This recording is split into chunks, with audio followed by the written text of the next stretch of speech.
Bonjour et bienvenue dans cette vidéo qui sera en mode podcast. Je sais pas la combienième ce sera vu que j'en ai en attente et que mon logiciel de montage a planté. Alors aujourd'hui on va aborder des sujets très intéressants avec notre amie que vous connaissez maintenant tous, la Super Licorne, que je ne vous présente plus. Parce qu'elle nous a retrouvé ses vieux cours de marketing et comment vous dire que c'est vachement important à aborder, à connaître. C'est vachement logique et en même temps c'est vachement important. Voilà, c'est du coup ce que j'ai expliqué à notre chère Chaussette, c'est que des choses qui sont logiques, qui sont faciles. Ce qui est chiant dans les cours, c'est qu'on nous demande de connaître le par cœur. Mais en soi, ce ne sont que des choses que tout le monde connaît et que tout le monde fait déjà. Et qui sont importantes à connaître pour ne pas se faire avoir. Il apporte de la réflexion derrière le produit. Alors, je tiens à faire un disclaimer. Je suis la première à être attirée par un beau packaging, par une nouveauté, par quelque chose comme ça. Ceci dit, plus je vais mettre d'argent, plus je vais être critique envers le produit. Je vais pas me dire « Ah, j'ai mis de l'argent, c'est forcément merveilleux !» Je vais plutôt être du genre « J'ai mis beaucoup d'argent dedans, est-ce que ça vaut le coup ?» Voilà, et après du coup on étudie ce qu'il y a autour, genre « Ah mais le packaging est joli, ah mais ils ont fait une super pub, ah mais ils ont mis de l'argent là-dedans, ok je comprends un peu mieux le prix, est-ce que ça vaut le coup quand même ?» Oui, non, zbrabalaj. Merci à la Super Licorne de sa participation. Elle est merveilleuse, même si pas autant que moi car je suis la plus merveilleuse des chaussettes. Après cette super discussion d'introduction, elle a commencé par nous parler des habitudes d'achat. Les habitudes d'achat, c'est assez simple. On connaît tous l'achat impulsif, c'est celui qu'on va avoir quand, littéralement, on voit un beau packaging et on se dit « Ah, trop bien !» Et on va le prendre et l'acheter direct. Ou alors « Ah, il nous promet ça, trop cool !» On ne va pas y réfléchir, ça va être impulsif, comme son nom le dit. Yay. L'achat routinier, c'est celui que vous allez faire tout le temps. Par exemple, « Ah, je prends telle marque de pâtes tout le temps, je vais prendre telle marque de pâtes tout le temps, tous les jours, sur toutes mes courses. Hop, j'ai un panier à faire, je prends ça, c'est les trucs que j'utilise au quotidien, hop, on se prend pas la tête, c'est la même chose tout le temps, c'est routinier, comme le nom l'indique. Et ensuite, il y a les achats exceptionnels, où là, par exemple, ça va être, ah, j'ai besoin, un des plus gros achats réfléchis, d'acheter une voiture, une maison, ou alors des produits qui vont juste être un peu chers et où on se pose des questions. Donc on va vraiment le réfléchir, le prendre en considération, et donc c'est pour ça qu'on appelle ça un achat réfléchi. Et le but du marketing, du coup, c'est de transformer les achats réfléchis en achats impulsifs. Exactement, parce qu'on va essayer de vous faire passer la pilule, comme quoi, non mais tout va bien, c'est dans un joli packaging, ou sur une jolie publicité, ou un truc comme ça, et du coup vous n'allez pas réfléchir avant de l'acheter. Typiquement une palette à 160 €, qui est censé être un achat réfléchi, qu'on va passer en achat impulsif parce que « Ah mais tu te rends compte, dans la gondole c'était vachement beau, la vendeuse me l'a vachement bien vendu !» Ah, l'influenceuse Intel en a parlé dans sa dernière vidéo. Voilà. Qui n'a jamais fait ça? Peut-être pas 160 balles, mais j'avoue que j'ai totalement été influencée pour des palettes à 40 ou 50 €. Et après du coup, le but de n'importe qui serait de passer l'achat impulsif en achat routinier, sur les choses qui se renouvellent. Le fond de teint, l'anti-cerne. Le mascara. Oui, le mascara, typiquement, ouais. Le mascara à 40 €. Ah, c'est une aberration, ça, le mascara à 40 €, j'ai jamais compris. Mais voilà, donc un achat que tu devrais réfléchir, que tu fais en impulsif, et au fait, ah mais en fait les promesses de celui-là, elles sont vachement bien, c'est exactement ce que je voulais, et c'est ce que je disais par... Personnellement, je mets de l'argent dans quelque chose, je vais être très critique. La plupart des gens vont se dire « Je mets de l'argent là-dedans, c'est super, je vais l'acheter tout le temps. » Point. Ensuite, nous avons discuté de la signification des couleurs en marketing. Donc, à savoir que les couleurs ont toutes un impact, comme le nom des marques, sur la personne et la façon dont la personne va percevoir le produit. Donc, il y a des couleurs qui vont nous rendre joyeux, d'autres tristes, et ça va dépendre des pays. Oui, parce que je sais typiquement, pour avoir été dans l'informatique, quand tu vends des trucs en Chine, faut faire très gaffe aux couleurs des messages, parce que si tu leur mets des messages rouges, typiquement, ils comprennent pas. Parce que le rouge en Chine, c'est la couleur du bonheur, du mariage, des trucs comme ça. Incroyable! C'est la première case. C'est un cas très connu dans l'informatique, parce que au début, tu sais, quand tu mettais des messages rouges, et les gars, ils étaient là, mais c'est bien, c'est en rouge, pourquoi ce serait mal? Exactement, et c'est vraiment quelque chose qui impacte réellement ton cerveau. Ton cerveau est matrixé selon le pays d'où tu viens, en fonction des couleurs, en fonction des formes, etc. Et donc tu vas vraiment ressentir des émotions qui sont très différentes. Donc voilà, donc en Chine, le rouge, ça va être le mariage, la joie. En Égypte, par exemple, ça va être la mort et la méchanceté. Yay. Aux États-Unis, le danger. En France, c'est relié plutôt au communisme, et à l'anarchisme, donc un peu au danger aussi. En Inde, à la vie et à la créativité. Au Japon, la couleur, la colère et le danger. Le bleu, généralement, c'est une couleur qui est bien pour tout le monde. Mais je sais que Sauf le Japon. dans la plupart des pays, c'est un synonyme aussi d'autorité, souvent. C'est un peu aussi pour ça que j'avais choisi le fond en bleu. J'avais pris du bleu. Déjà parce que j'aime le bleu, mais aussi parce qu'il y a une notion un peu de calme et d'écoute. Oui. Et c'est typiquement ça. Le bleu, ça va être une couleur qui va être très neutre, très... Enfin voilà, dans les différentes choses qu'on peut voir, la liberté, la légèreté, bref. Okay. Un peu dans tous les pays, sauf au Japon, où c'est la méchanceté. Ah ok. Pareil avec le blanc, il faut faire hyper attention parce qu'il y a pas mal de pays dans lesquels c'est la mort. Les pays asiatiques, le blanc, ça va être beaucoup relié à la mort. Alors que, par exemple, en France, la neutralité, la pureté, tout ce genre de choses. Du coup, Coca-Cola qui ont des rouges et blancs, ça doit être... Rouge, blanc et noir. Si, t'as compris, hein. Les couleurs ont un impact énorme sur la perception d'un produit et d'une marque. La super licorne nous a en effet expliqué que le principe du marketing était de créer une valeur perçue. Du coup, nous lui avons demandé comment se crée une valeur perçue et surtout, comment on détermine son prix. Alors, pour déterminer le prix de la valeur perçue, on va d'abord choisir la valeur qu'on souhaite lui donner. Donc, on va cibler la clientèle. Donc, est-ce qu'on veut que ce soit n'importe qui, entre guillemets? Est-ce qu'on veut que ce soit du milieu de gamme, ou alors du haut de gamme, ou du luxe, qui du coup va toucher des personnes relativement différentes, en sachant que si on crée du luxe, beaucoup de personnes qui n'ont pas forcément le budget vont quand même économiser pour, potentiellement, alors que les gens qui n'achèteront que du luxe ne vont jamais se tourner vers un produit qui va vraiment être bas de gamme, rien que parce que l'image. C'est toi qui m'avais dit, je sais plus quelle marque de luxe avait essayé de faire des produits moins chers. Hermès. Hermès, et ça s'était pas vendu du tout. C'est ça, c'est juste moins cher, c'était même pas bas de gamme, c'était vraiment genre pas luxe, juste haut de gamme. Et en fait, ils avaient créé cet entre-deux où les personnes qui avaient peu de budget ne pouvaient pas se l'acheter et n'avaient même pas envie de se l'acheter parce que pour eux c'était pas le rêve ultime puisque c'était pas assez cher, et les gens qui eux avaient beaucoup de budget trouvaient qu'en fait c'était pareil, pas assez cher. T'imagines, tu vends pas ton truc parce qu'il est pas assez cher. Oui, parce que si c'est pas assez cher, c'est qu'il y a forcément quelque chose qui cloche derrière.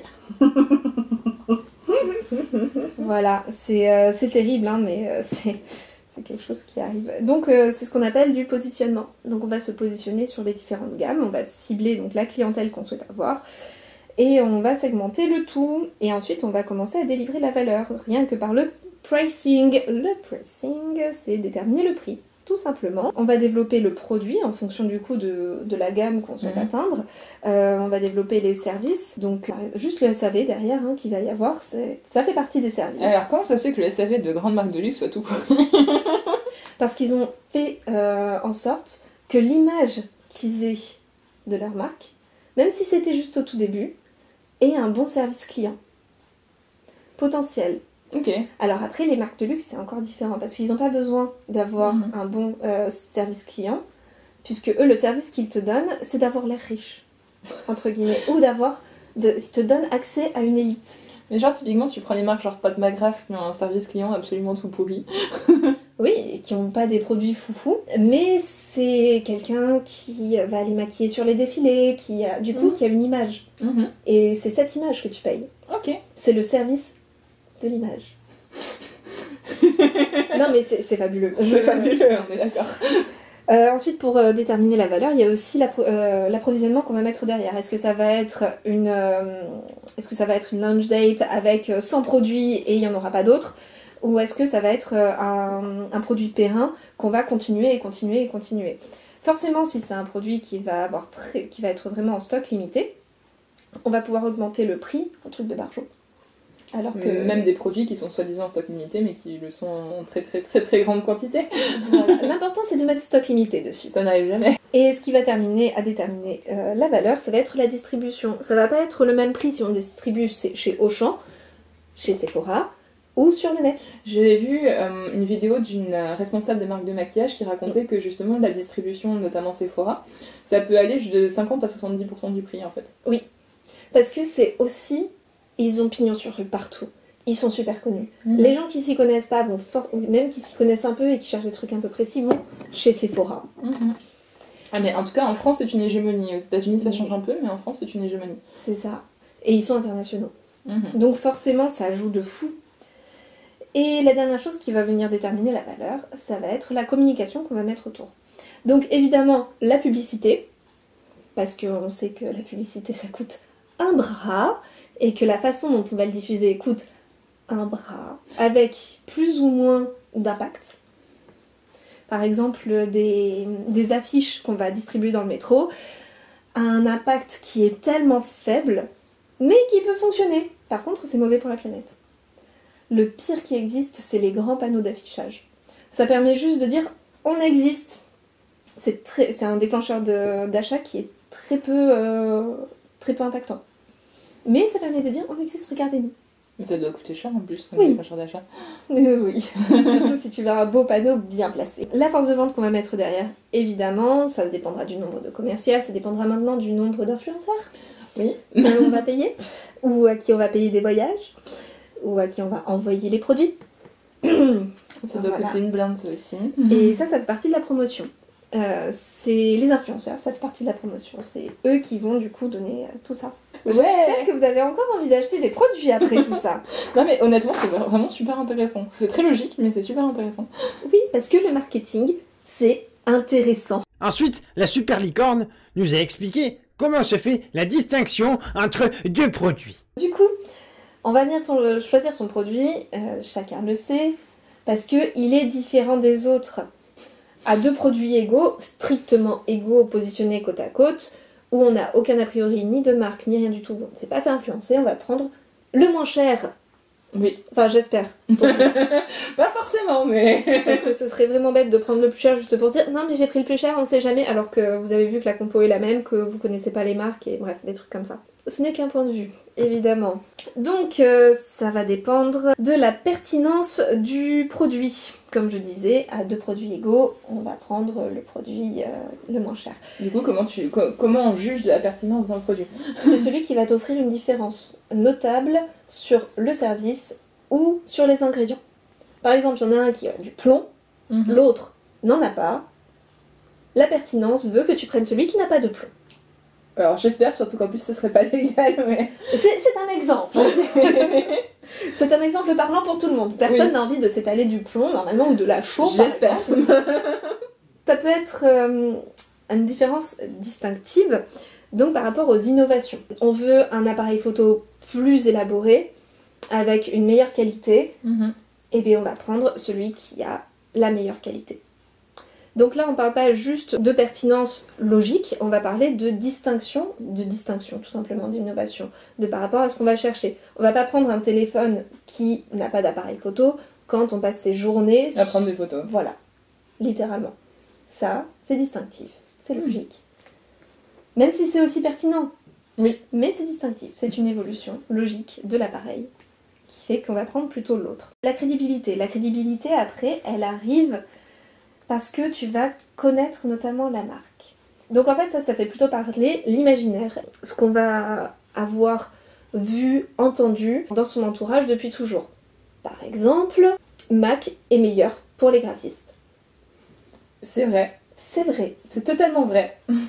Et ça, c'est la crédibilité de la marque pour ça. Voilà, c'est très bon exemple. Ça s'arrête là. Ouais, très bon exemple.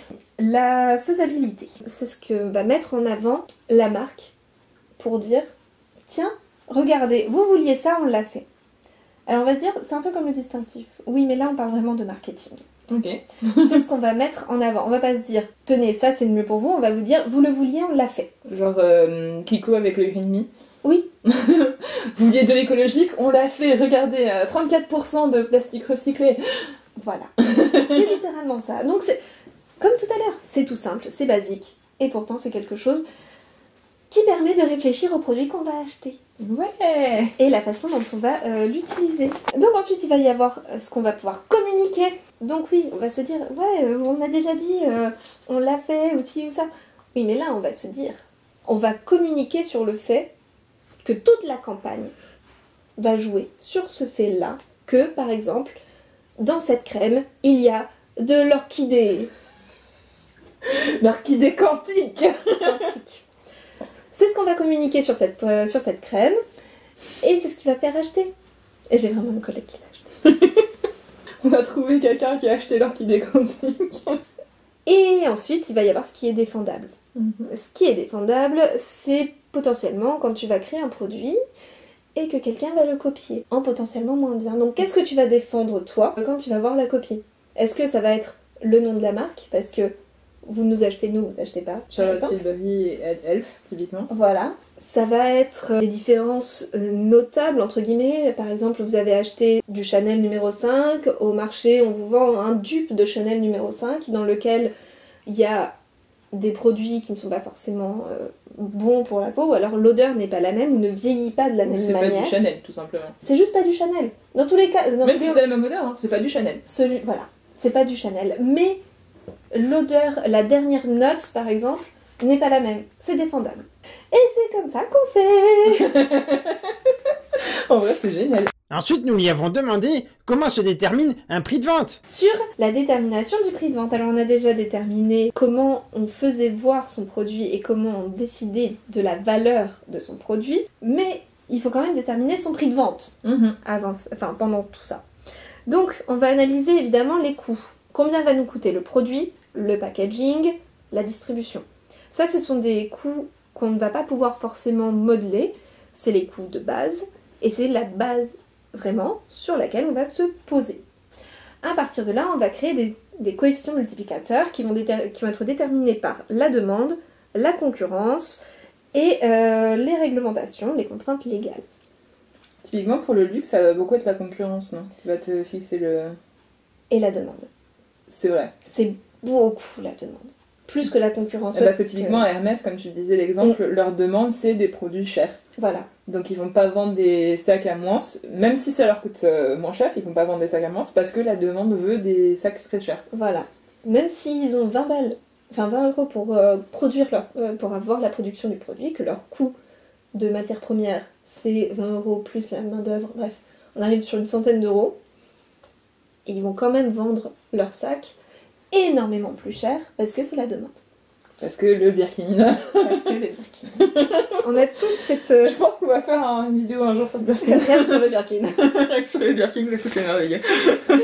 Et après, du coup, on va pouvoir modifier son prix. Une fois qu'on aura décidé de cette base-là, on lance son produit avec ce prix définitif, mais qui n'est pas définitif. Après, on peut le modifier selon ce que la concurrence va faire, selon ce que la demande va nous offrir, entre guillemets. Oh, c'est mignon ça. Selon comment le produit va être reçu par la demande. C'est comme ça que le Birkin a pris énormément aussi pendant les... Parce que j'avais vu, enfin je sais plus où j'avais vu ça, où le prix a genre explosé depuis les années 80, ça a été multiplié genre par 10, un truc du genre. Voilà, parce que la demande. Et donc c'est dans ces cas-là qu'on vient modifier le prix de vente. Voilà, mais ce qui est très intéressant, c'est l'étude du comportement des consommateurs. Alors ça, on va en parler. Pourquoi est-ce que c'est intéressant? C'est parce que c'est une variable qui change tout le temps. Mais quand on dit tout le temps, c'est tout le temps. Le coût va évoluer un petit peu selon les ressources qu'on a ou qu'on n'a plus. Donc forcément, par exemple, on a incrusté de l'or sur une fermeture d'un sac à main, il va devenir de plus en plus cher parce que l'or ça coûte cher. Voilà. Et puis est de plus en plus cher. On va analyser si ça vaut le coup, si ça vaut pas le coup, si on le change ou pas, bref.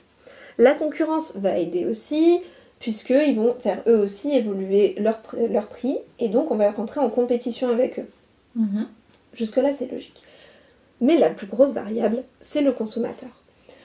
C'est ce qu'on se disait tout à l'heure. Le maquillage, c'est un exemple flagrant avec, par exemple, le prêt-à-porter. Les paniers moyens augmentent ou diminuent normalement selon le pouvoir d'achat. Et les gens sont plus ou moins prêts à mettre de l'argent sur telle ou telle chose. Donc normalement, on met d'abord les besoins primaires, le loyer, la nourriture, la sécurité. Et ensuite, on va venir rajouter des strates de choses qui vont être plus ou moins importantes. Normalement, dans les moins importantes pour la plupart du monde, ça va être s'acheter des habits toutes les 2 semaines et s'acheter du maquillage tout le temps. Entre autres. Évidemment, il y a plein d'autres choses qui sont plus ou moins futiles, genre aller au cinéma pour certaines personnes, faire des musées. Tout ça n'est pas forcément mon point de vue, c'est juste que c'est des ajouts que tu fais au quotidien et que tu es plus ou moins prêt à te séparer en fonction. Tu n'as pas normalement besoin de ça pour vivre. Voilà, tu as besoin de manger et normalement d'être au chaud. Ou au frais, enfin bref, vous avez compris. D'être en sécurité. Pyramide de Maslow. Exactement. Et du coup, le vêtement, la consommation du vêtement par exemple, a beaucoup évolué. Avant, par exemple, on disait oui mais on va acheter un jean Levi's parce que le jean Levi's, il va durer dans le temps. Ce qui est vrai. ce qui était vrai. C'est vrai que ces dernières années, ça casse un peu, mais j'avais porté des jeans de ma mère qui dataient de Mathusalem, et c'est de la solidité, Smash. C'était de la solidité. Oui. Mais du coup, comme les marques, les grandes marques comme ça, font leur beurre, hein, littéralement, ils ont augmenté en prix, ils ont diminué en qualité, jouant uniquement sur le nom, ça fait qu'en fait, le consommateur a de moins en moins confiance dans les marques de vêtements pour avoir des bons produits. Donc pourquoi on va mettre 125 € dans un jean qui va durer 2 mois, alors qu'on pourrait mettre 15 balles dans un jean Shein? Parce qu'il n'y a pas de plomb dedans. Ça pose beaucoup d'autres questions, normalement. 1 minute later. On reprend parce que mon appareil photo vient de planter, yay, avec l'étude du comportement des consommateurs. Donc nous étions sur l'étude des habitudes d'achat sur les marques de vêtements. Donc en effet, les gens achètent plutôt chez Shein que chez Levi's. Et donc le panier moyen pour les vêtements a diminué en soi, le panier moyen. Par contre, l'habitude d'achat a augmenté, puisqu'on achète de plus en plus souvent. Oui, parce que du coup, avant, tu claquais 125 balles dans un jean Levi's qui te tenait à vie, et maintenant, t'es obligé d'en racheter tous les 2 mois. Voilà. Même t'es pas tellement obligé, c'est surtout le cycle de la mode qui fait que... La fast fashion. Yeah. Donc on s'est habitué à payer de moins en moins cher pour des vêtements. A contrario, le maquillage a fait un gros boom. Merci les influenceurs, ne nous mentons pas. Et merci Sephora. Parce que avant, quand on avait le terracotta de Guerlain, l'highlighter Yves Saint Laurent et ce genre de choses, c'était vraiment du high-end et tout le monde ne l'avait pas, même si ça faisait un petit peu le buzz. Et puis il y avait très peu de teintes, on va pas se mentir, donc ça ne pouvait pas convenir à tout le monde. Donc tout le monde achetait un petit peu, genre par-ci, par-là, le maquillage... Maybelline, L'Oréal, voilà, un petit peu comme ça venait, donc il n'y avait pas autant d'influence. Et puis du coup, il arrivait les bases... Les produits à sourcils. Les produits à sourcils. Bref, toute une gamme qu'il n'y avait pas avant, qui a augmenté en fait au fur et à mesure le panier moyen.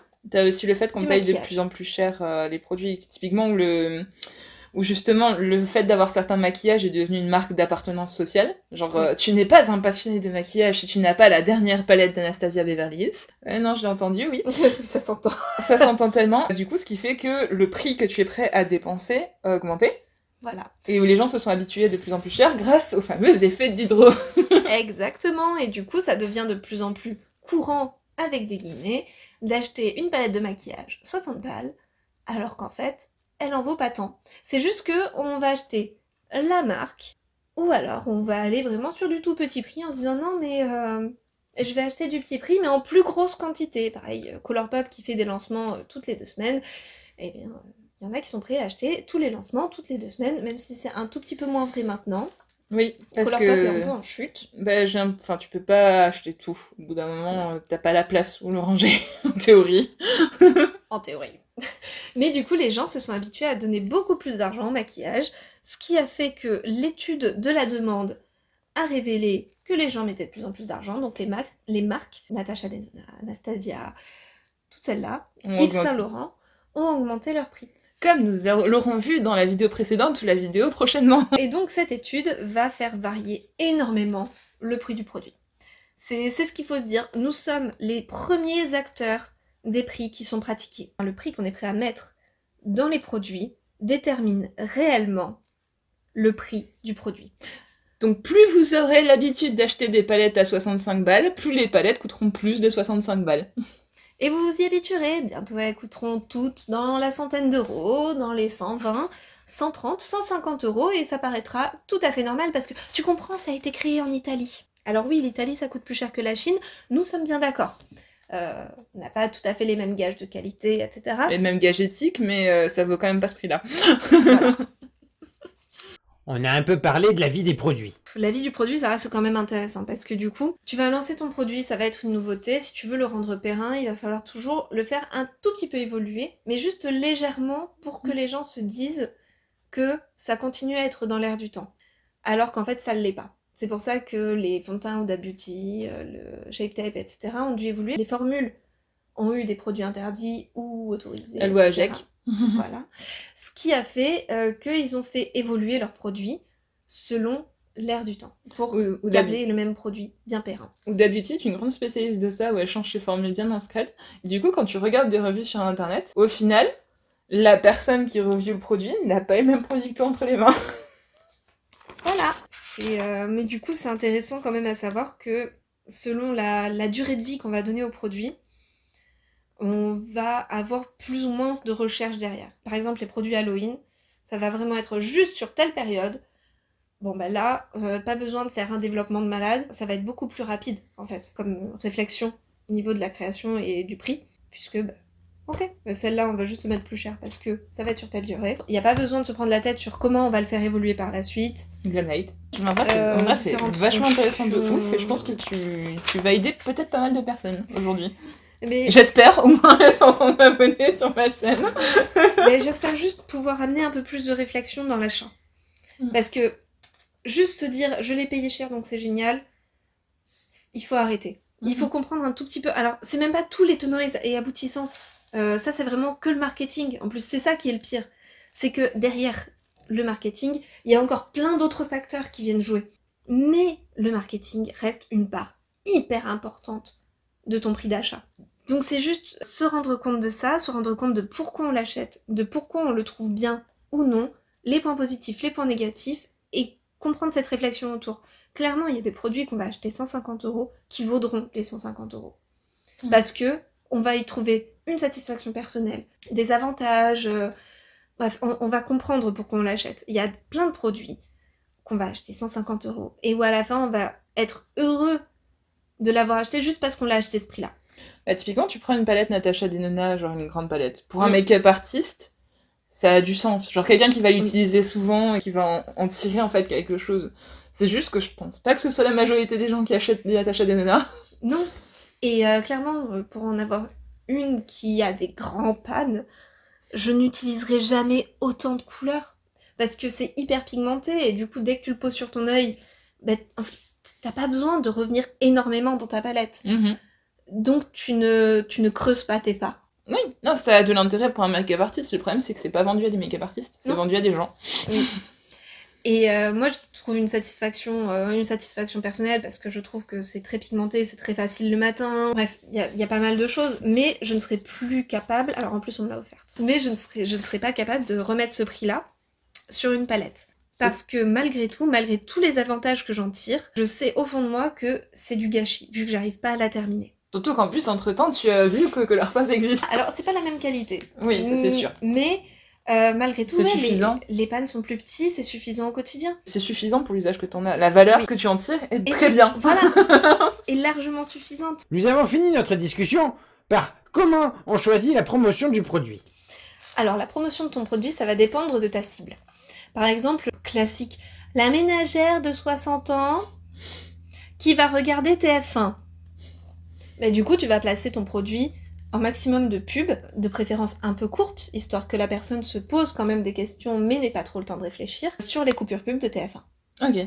Entre 18 et 21h. Si tu prends un segment plus jeune, typiquement, tu vas payer des TikTokers pour qu'ils en fassent la promotion. Exactement. Si tu veux juste t'implanter au niveau du nom ou donner une idée, par exemple, McDonald's a fait ça très bien, juste donner envie à la personne d'un burger ou de frites. Ils ont sorti des affiches qu'ils mettaient sur les abribus, où il y avait pas de logo, pas de petites lignes avec leur marque de noter, il y avait juste un bout de packaging de frites, donc le carton rouge avec le liseré jaune, et des frites. Et un bout de frites, c'était même pas juste des frites. C'était tout ce que l'affiche contenait, et pourtant, les gens à l'abribus se disaient tous « Ok, ça c'est McDo, ok, j'ai envie de frites ». Et évidemment, il y a un McDo qui est à moins de 200 mètres. Incroyable, n'est-ce pas? Ça va vraiment dépendre du coup de ta clientèle. Donc là, typiquement, dans les abribus, tu vas viser les gens qui ont entre 15 et 30 ans et qui vont sortir du travail à 17h ou des cours à 17h et qui vont se dire « j'ai un creux ». Et du coup, tu vas les faire venir chez toi. Si tu veux t'implanter à peine un tout petit peu comme ça dans leur esprit, tu vas créer des flyers ou tu vas créer des gros panneaux d'affichage. Et là, les gens vont voir le nom, ils vont le voir une fois, 2 fois, 3 fois. Par contre, ça va te coûter quand même très cher par rapport à l'impact que ça aura réellement. Derrière, il va falloir que tu crées quelque chose qui est quand même assez gros pour que les gens se disent « Ah oui, c'est vrai, je connais. D'où je connais, tiens, si j'allais chercher. » Pareil, là-dessus, les réflexes d'organisation ont beaucoup changé avec les réseaux sociaux. Tu vas plutôt avoir des contenus sponsorisés qui vont te coûter beaucoup moins cher à créer plutôt que des grandes affiches. Pour que les gens reviennent et reviennent et reviennent dessus. À Lara, par exemple, C'est terrible, hein, donc c'est une marque de vêtements. Eux, ils te matraquent. Dès que tu cherches une fois leur nom, tu peux être sûr qu'une pub sur 2 sur Instagram, ce sera eux. L'algorithme fait le travail de cette manière. C'est pour ça aussi à un moment donné où j'avais eu plein de pubs de Sephora. Oui, c'est du matraquage. Et du coup, tu vas travailler les algorithmes. Ce qui me donne absolument pas envie d'aller choper chez eux, mais je suis un peu l'exception. Voilà, il y en a plein, ils vont voir, ils vont se dire « Ok, et ben go, c'est déclencheur d'achat. » Je pense que ce sera pas mal pour aujourd'hui. Du coup, on va vous laisser là. Voilà. À présent, vous pourrez dire que votre valeur créée de nulle part n'a pas plus de valeur qu'une chaussette. Surtout si votre chaussette, c'est Josette.